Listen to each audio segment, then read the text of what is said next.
நாளை தினம் 16/5/2025 வெள்ளிக்கிழமையோடு சேர்ந்து சங்கடகர சதுர்த்தி வருது. இந்த நாளில் பிள்ளையாரை நம்ம கும்பிட்டோம்னா நம்முடைய கடன் சுமை தீரும். பணம் சம்மந்தப்பட்ட சங்கடத்தை போக்க விநாயகரே ஒரு வழியை நமக்கு காட்டி கொடுப்பார். நாளைய தினம் வெள்ளிக்கிழமை யமகண்ட நேரம் மதியம் 3 மணிலேருந்து 4:30 மணி வரை இருக்குது. இந்த இடைப்பட்ட நேரத்தில் ஒரு கைப்பிடி அளவு கொள்ளு எடுத்து உங்கள் தலையை 9 முறை சுற்றி அந்த கொள்ளை காக்கா குருவிகளுக்கு இறையாக போட்டுருங்க. இந்த பரிகாரத்தை நீங்கள் விநாயகர் கோயிலில் நின்று செய்கிறது தான் சிறப்பான பலனை கொடுக்கும்.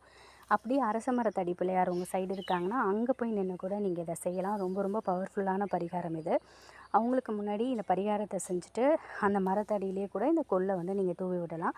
உங்களுடைய பெரிய பெரிய கடன் கூட சுலபமாக அடையும். அதே மாதிரி உங்களால் முடிந்தால் சங்கடகர சதுர்த்தியில் 1 கிலோ கொள்ளு வாங்கி விநாயகர் கோவிலில் அர்ச்சகருக்கு நீங்கள் தானமாக கொடுக்கலாம். கடன் சுமையிலேருந்து வெளிவர இந்த பரிகாரம் உங்களுக்கு உதவியாக இருக்கும். நாளை தினம் மறக்காமல் விநாயகரை அருகம்புல் வைத்து வணங்குங்க.